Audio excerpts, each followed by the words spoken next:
Welcome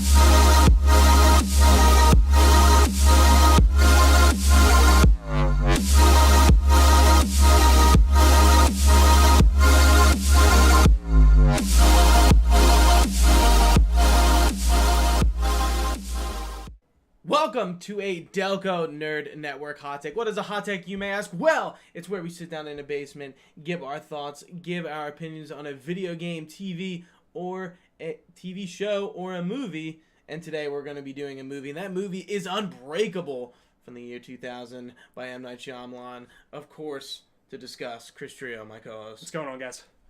Yeah, doing a throwback. Yeah. We didn't have much this month. I think it's our first throwback movie. We've done a throwback game. That's right, we did a throwback game. Resident Evil 7, and this is the first time we're doing a movie. You know, shit doesn't come out all the time. No, it's especially true. in the summer. And we're just like, what are we going to do? And August was super dry. There's like nothing. Yeah. It was really bad. You know, Glass is going to be coming out soon. And January, I think. And I've never seen Unbreakable or Split. So I've seen Split, never saw Unbreakable. Yeah. Yeah. So we literally just watched the movie. Fresh and off I the have presses. To say, how the fuck did We'd never see the world sleep on this? This is a really cool movie. I agree. I think it's very good. I actually think, especially for the time, it's very good. It's not it's a comic book movie outside the realms of Marvel or DC or any of the known publishers. Yeah, it's not really a comic book movie. Not in the traditional sense. It takes the theme of comic books and uses that to push its plot and in very cool ways, interesting ways, definitely. Yeah, of course. You know, the only thing I knew going into this movie was Bruce Willis and Samuel Jackson were in it, and it was directed by M Night Shyamalan, who is a Philly resident, so that's pretty cool. It takes place in Philadelphia. It's shot in Philadelphia. There's a bunch of Shami Lami Ding Dong loves to do that. Yeah, there's a bunch of like Philly shout outs for like Temple and Drexel. There's so many name drops. Yeah, especially like right in the beginning. There's like Temple, Drexel, and stuff. Yeah, they start doing it hard. So this is appreciated in the Delco world. Yeah. It was good. I really enjoyed it. I thought like you said something that kind of made me think. That was funny about Bruce Willis. You were like, I don't know if I like this character or if I don't like that. No, like so the way I posed it was like, I don't know if Bruce Willis is just bad at acting or is this character is just supposed to be like this. Yeah, because like throughout the whole movie, like Bruce Willis's character just talks like this, and I think that really was definitely more. What's the word I'm looking for? On purpose. Yeah. I think it was purposeful. I think because the way he's set up is like it talks throughout the movie. He's like, so I don't know, something's been missing in my life. Like, I just am sad all the time. And I think he really conveys that. Even like the way he just interacts with his son, and it's like he's not doing it to be a dick, but he's just doing it because he's just like he gives him a hug, and it's very non. Yeah, like after the train accident, like the hug with his wife and his kid is just like his wife is just like. Yeah, but you can even it's so weird the way they like lean like she like leans in and he just like and he kind of like just barely puts her hand on his like, hand. What was that? but like clearly it set up that hug. You said it, but like I realized it too. Like the relationship is clearly marital not troubles. Good. Yeah, and even just the way they're on at the beginning when he's on the train, he takes off his ring when he talks to the girl. And it was a really weird scene because he takes off his ring, he starts flirting with this chick, and then she goes, "Oh no, I'm married," and he's like. No, is that what you thought I meant? And then that was the only like weird part about the beginning. Weird. I mean, I just felt like it was weird the way he got caught in his little trap. But no, I thought he was gonna say, "Oh, you don't have to be sorry. No, it's okay. I get it." But he was like, it was almost like he was offended that she said he was married. It's not a big deal. I thought Bruce Willis was great. I think that was definitely purposeful the way he was monotone the whole time, and I think you can definitely see his spirits lift up throughout the movie in the way of like because they're trying to push this whole narrative that he's been missing something and that. Something he's been missing is not saving people or the being sense a good of like purpose, standing up for which the weaker person. Or Samuel Jackson's character, Elijah Price, Mr. Glass, finds for him or has this theory that hey, I'm on this one side of the spectrum where I'm weak and I'm frail. I can be easily hurt. I'm vulnerable, and you're the exact opposite. So, like, you're almost invulnerable. What does that mean? Is this... And he uses comic books to essentially portray the analogy, or, like, give it a metaphor, and, like, hey, like... And even, I don't even know if it's... What does that mean? I think he was just trying... He was trying so hard to find someone like him. Like, the way he was saying, like, there must have been someone at the opposite end of the spectrum, and he found him. Yeah. And what is his name? David Duke? Right? David Dunn. But yeah, it's really interesting just the way Glass's or Samuel L. Jackson's character presents it all like, and it's not a very typical character for him. And I even said that. I was like, this Much is before he was kind of like typecasted. Not that he's typecasted, but he kind of plays like he's very easy to find. Very exaggerated characters, very eccentric, yelly characters. Totally, yeah. And, that's definitely totally his thing. But I agree. He's very composed. He's very, what's the word I'm looking for? Just calm, but not even like you see him. You see when he's born, I thought that's actually the first scene in the movie. I totally forgot. Is you see Glass being born, and like the doctor comes in and takes the baby from the mom, and then they're like, "Did you hurt this baby? Did you drop this baby? What's going on?" He's like, "No." They're like, "No, why?" All 4 of his limbs are broken, and then it was just really dark. Cinematography of this movie, excellent, on point. Oh my god, there's some very great shots. The majority of the film, its shots are very like non-traditional, and like. When you were talking about that scene with when Bruce Willis is on or Dunn is on the train and he's talking to that girl, like there's a kid in the seat in front of them, which they take established note of, and it looks like kind of like they're talking and she's kind of like going back and forth for whoever's talking. So the lady and then Dunn, and then it just goes back and forth, and it's like that in the first scene where the first 2 scenes with Glass are through mirrors. Yeah. Yeah, like which was you're interesting. looking at, well, the second one's a TV, but the first one's a mirror, and a mirror type surface. You're seeing the scene through a mirror, and it's just like really interesting shots. It's cool, yeah. And even like there's a bunch of, he has such a just simple costume, I guess you could call it, with his raincoat, but like the silhouette of it and the profile of it, whenever they do these really shadowy shots and everything, is awesome. Yeah, it's really cool, and I'm very curious to see who did do the cinematography on this, because there's just even the shot, he goes into a train yard at one point, he's in his raincoat, and just the lighting's awesome. It's really good. And you said this earlier, like the scene's talking for itself more often than not in this movie, or the shot is, rather than there's actually dialogue going on. They let things sit. They kind of just let the music play. They let you look at these beautiful shots, which I appreciate a lot. Yeah. But besides that, I just think for its time, this movie is really good. Like, surprised. It's really cool. Like, I'm surprised. Yeah. I one of my gripes, which is always is anymore, is just shorten it a tad. I think the front half was a little drawn out. In my opinion, I think the end drags a little bit. Because I feel like once he gets that call, yeah, I guess you're right. Once he gets the call, though, from full spoilers here. This movie's been out for fucking 18 years. When he gets the call from Glass, he's like, you know what you got to do this. Like, you go to a crowded place, figure something out. And then that last, I feel like 15 or 20 minutes or whatever it is, I felt like really kind of zhuzhed by. But besides that, it was a little slow. Yeah. Yeah, so one of the big things we kind of find out about Bruce Willis' characters is, like, he has, like, powers to a degree, or, like, super strength and vulnerability to some extent, and also, like, a foresight ability, which is interesting. So from what I heard about the movie, it was... Like, somebody would always tell me, it's like, oh, like, we don't know if he has powers, or if he's just lucky. And I'm like, no, I think it's I heard the luck. Like, I agree, actually, because I've heard that, too. Because there was something I was reading online. But, like, yeah. I'm interested to see how they play on that in the next one. Yeah. Even, because I know nothing about Split. So, that'll be cool to see. But, yeah, like, it's clear as day that, like, he definitely has something. Yeah. But Glass, on the other hand, I don't know. If he actually, maybe he does have I feel like he's supposed to be, I gotta read on him that he's super smart. Yeah, for clearly, like, very high intelligence. Right at the end of the movie, his mom, when they're in the gallery, is like, there's 2 types of villains, the soldier villain and, like, the arch rival, who's the smart it's guy. It's not necessarily brawn, but it's the brain and the outwit of the, outwitting the hero. The classic villain archetype. Yeah, which Glass totally fits into the arch villain role, and we find out at the end that we hear about all these tragedies that happen to either Dunn or just in general. Or just in general that's going, yeah. And we find out that Glass orchestrated all of them. Yeah. Which I didn't even see coming. See, I knew that, sadly. I heard about that twist before. So, like, Glass is looking for people...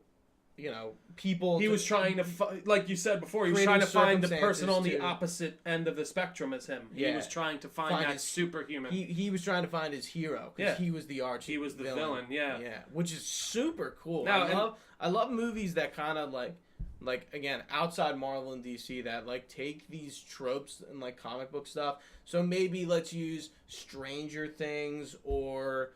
maybe like Super 8, things that are just totally outside. No, even there's like existing stories that have to do with superpowers or aliens. There's like or... stuff like you know, Image Comics and stuff like that. They do kind of things like that aren't even. But that's just going back into the actual comic book world. But I get what you mean. Or even like Watchmen or like Kick-Ass or something even like that. I feel like is super. While they don't have powers, definitely that's much more superhero-y it's more grounded than this. Yeah. But like, even the way I like how and this Glass brings him in and explains to him his thought process on. He's like, I believe comic books are a modern day mythology, and back in the day, obviously people used to draw pictures on caves of things that they couldn't record down other ways, and he thought that someone somewhere had to have seen something like this to inspire these comic books. Yeah. So there had, whether it's just intuition or it's just something superhuman that they don't know, or he doesn't know, but he thinks that it's out there and he's been looking for it. And I like one thing I like about this movie is I like how it's about like the really little picture. It's not about like the big picture at all, which most of these movies kind of are. It's really like just superhero about movies, it's really about this tale of like a dude and his family and his life. Like that's it. Yeah. Like, and they set like it up he really kind of well. he kind of does like a vigilante thing at the end, but like it's not like it's not supposed to be like some sort of like establishing a big picture thing. He just like does it. No, and it's cool. And yeah, exactly. It sets up your imagination to think about what he's gonna do after this movie ends. Yeah. And it is really good. I think that scene's pretty cool. I like how he chokes the dude out and he's just flailing him against the wall and just like hitting him, and he just doesn't let go and he just chokes him out. And I was like, I like that actually better than if he just fought him or if he did like a fist fight type thing. I don't know about you, but I thought that was actually a very powerful scene, and I really enjoyed it. I didn't really see it as that, but okay. Just because like he's not this guy that's gonna go in there beat people to shit. Yeah, true. He's just a regular dude. He doesn't know exactly. He's just, all right, I'm gonna knock this dude out.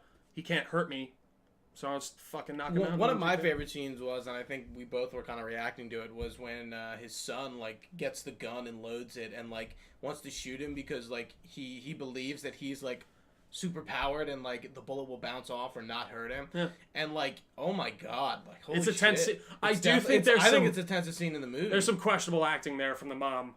And even Bruce Willis, I feel like they're very calm for him pulling up a gun and aiming it at him. He gets there by the end of the scene, and he's like, I'm your father? It's the only time the movie gets loud. Yeah, I'm your father, and put that fucking gun down or whatever. And I was like, okay, that's good. The mom was being way too calm about this when she was sitting there. Yeah. And also, let's talk about his weakness. Drowning.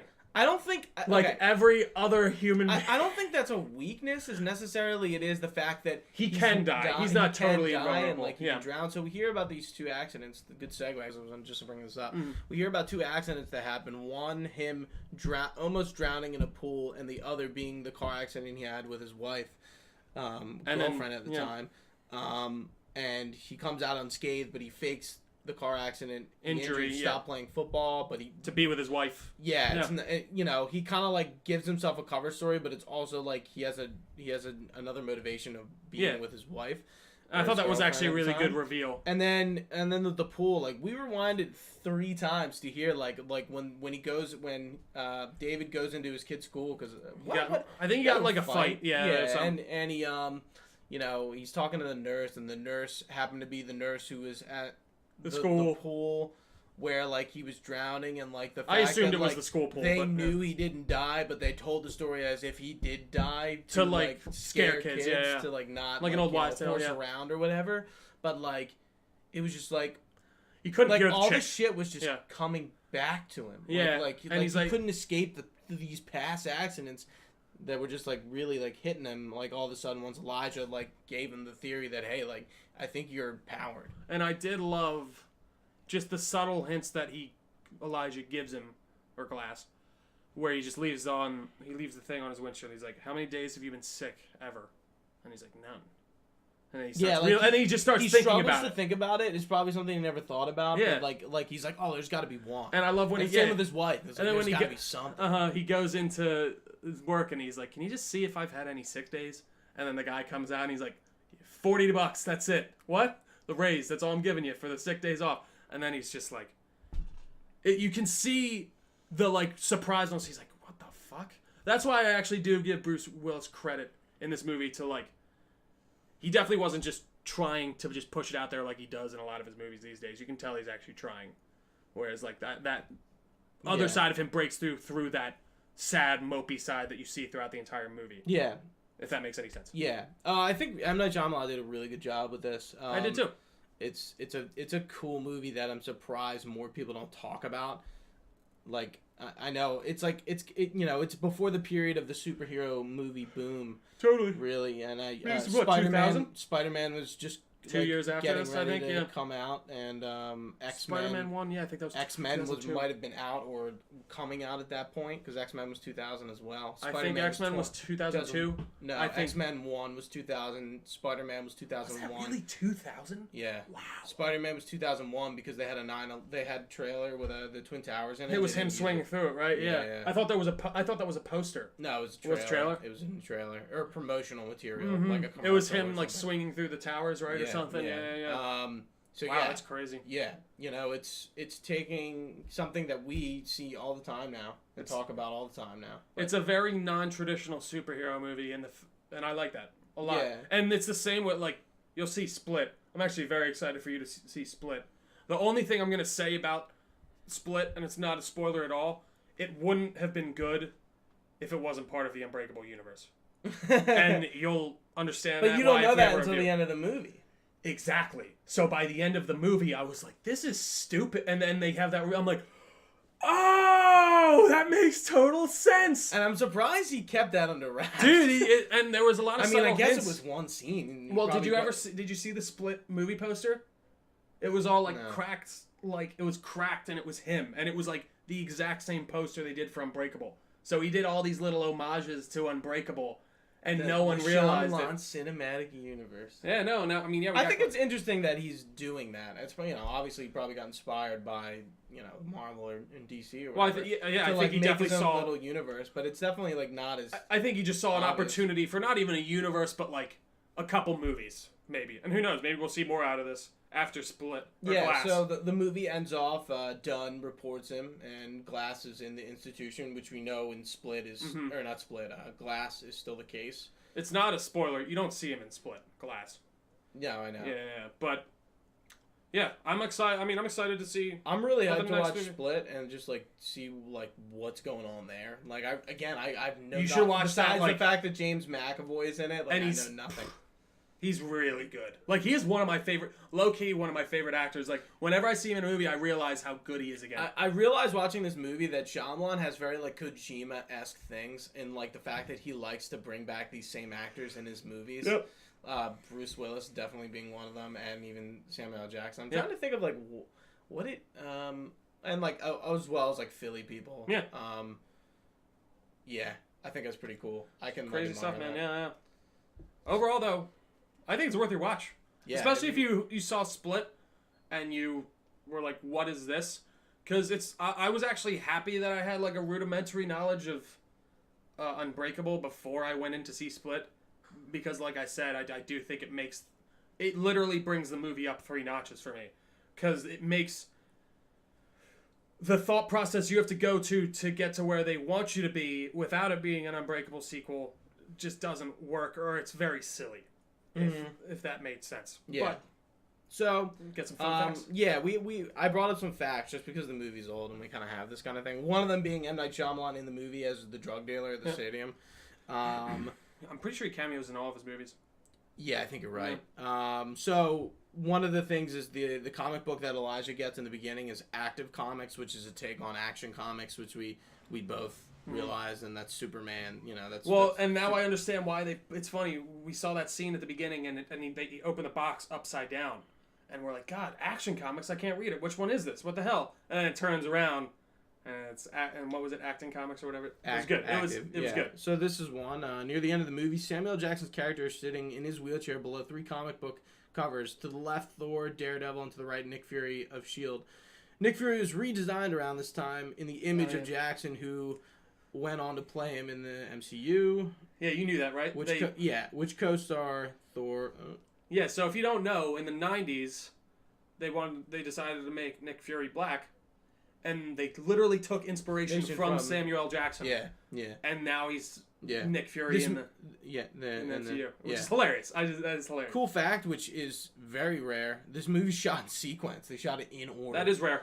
You don't hear that often. So what is the thing behind that? Why don't they do that? So I mean, say certain movies, there's just practical reasons. So, all right, X-Men for example, you get Mystique in all of her blue shit. Mm-hmm. You're gonna film every one of her scenes in that blue shit for that day, no matter what sequence they're in, because you don't want to get her in that fucking suit again. But like, and other reasons, it's just like you maybe need this certain spot that's only available at this certain time. That's before sequentially you need to film that scene. So it's just logistics. It usually can't be done for logistical reasons. So this is the 4th movie that Bruce Willis and Samuel L. Jackson were in together. Loaded Weapon 1, Pulp Fiction, and Die Hard with a Vengeance. How do I forget he's in Pulp Fiction? Wow. Bruce Willis. Yeah. I mean, they're not together. Yeah, it's fun. I totally forgot until you just said that he was in that. Apparently, this is one of Quentin Tarantino's favorite films. I could definitely kind of see why. It's very different. No, I think so too. Yeah, it's very different. Hit me with a couple more. Okay. The scene where David's son tries to shoot him to prove he's a superhero is based on the popular urban legend that George Reeves was once confronted by a child who asked to shoot him with a real gun while he was in the Superman costume. According to legend, Reeves just like David got the boy to put down the gun by convincing him that it would ricochet and hurt someone else. Interesting. That's actually very interesting. That is a fun fact. M Night Shyamalan always had Bruce Willis and Samuel L. Jackson in mind to play the roles of Dunn and Price. This is one of M Night Shyamalan's favorite movies that he's made. The glass cane that Elijah Price uses was Samuel L. Jackson's idea. That was a cool scene. I didn't know it was glass. Until he falls, like, of course. You kind of see it, and like you don't really think it's glass, but it is. I mean, I feel like that's not a good thing for a cane. What if you put weight on that? Whatever. Logistics. Continue. Julianne Moore was offered to play the part of Audrey Dunn, but turned it down to work on Hannibal in 2001. Julianne Moore is she's in. I'm fairly confident. She's the bad chick in Hunger Games.